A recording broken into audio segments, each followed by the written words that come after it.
अब हम लोग डिस्कस करेंगे ट्रांजिस्टर कॉन्फ़िगरेशन। ट्रांजिस्टर कॉन्फ़िगरेशन, देखिए जो आपका ट्रांजिस्टर होता है, मैंने आपको पहले बताया ट्रांजिस्टर में 3 टर्मिनल्स होते हैं। ठीक, क्या हुआ, ये आपके 3 टर्मिनल्स हो गए। पहले मैंने आपको बताया था ऑलरेडी, ये आपका एमीटर हो गया, ये आपका बेस हो गया। ये आपका एमीटर हो गया, ये आपका बेस हो गया, ये आपका कलेक्टर हो गया। ठीक, अब बेसिकली जो हम लोग ट्रांजिस्टर है इसका प्रयोग हम लोग एम्पलीफायर में करते हैं। किसमें करते हैं? एम्पलीफायर। एम्पलीफायर मतलब ये होता है कि जो सिग्नल्स को बढ़ा दे या अपने हिसाब से घटा दे, ठीक है, उसको एम्पलीफायर बोलते हैं। ठीक, तो ट्रांजिस्टर का प्रयोग हम लोग कहाँ करते हैं? एम्पलीफायर में करते हैं। ठीक, अब एम्पलीफायर में एज ए एम्पलीफायर कह सकते हैं, या तो एज ए एम्पलीफायर इसका प्रयोग करेंगे। ठीक, अब एम्पलीफायर की तरह प्रयोग करने के लिए हमको क्या चाहिए? 4 टर्मिनल चाहिए। कितने? 4 टर्मिनल चाहिए, 4 टर्मिनल्स। कितने चाहिए? 4 टर्मिनल्स। फॉर एग्जाम्पल समझो, जैसे आपका क्या था, ट्रांसफार्मर था, जैसे आपका ट्रांसफार्मर है, तो यहां पे एक टर्मिनल, 2 टर्मिनल, एक टर्मिनल, 2 टर्मिनल, ये तो होता है।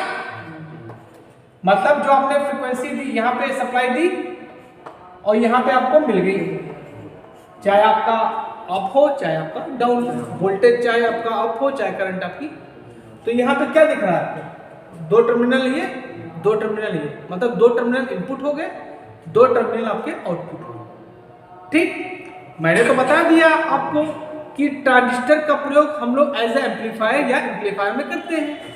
और एम्पलीफायर क्या करेगा? सिग्नल्स को बढ़ाएगा, ठीक, एम्पलीफाई करता है, प्रवर्धित करता है। ठीक, तो लेकिन ट्रांजिस्टर में क्या होते हैं? 3 ही टर्मिनल होते हैं, एमीटर, बेस, कलेक्टर। ठीक, अब इनको 4 टर्मिनल कैसे बनाया जाए?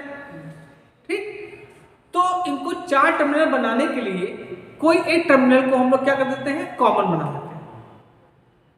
एक टर्मिनल को हमने कॉमन बना दिया, ठीक, जिससे क्या हो जाता है? 4 टर्मिनल हो जाते हैं।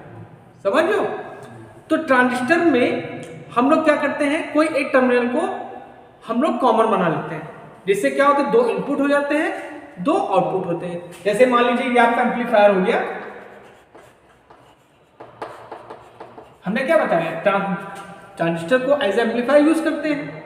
ठीक, तो हम क्या करेंगे? 3 टर्मिनल्स होते हैं, जैसे मान लीजिए एक ये टर्मिनल हो गया, एक ये टर्मिनल हो गया, तो यहाँ जो बीच का ये टर्मिनल होता है उसको हम लोग कॉमन कर देते हैं।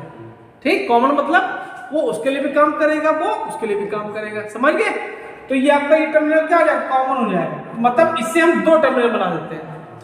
तो इस हिसाब से आपका ये 2 इनपुट हो गया, ये आपका 2 आउटपुट हो गया। समझ में आया?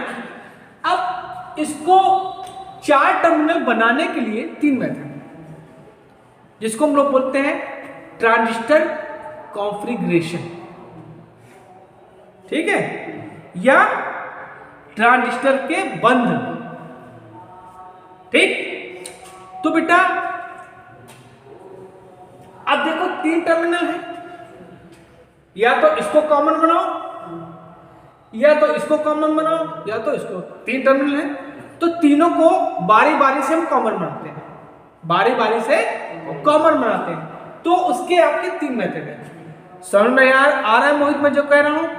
ठीक है, तो इन टर्मिनल्स को हम लोग 3 बार, एक बार एमीटर, एक बार क्या करेंगे? एमीटर को हम क्या करेंगे? कॉमन करेंगे। तो उसको बोलते हैं हम लोग सीई। क्या बोलते हैं? सीई। ठीक, इसको बोलते हैं कॉमन एमीटर कॉन्फ़िगरेशन।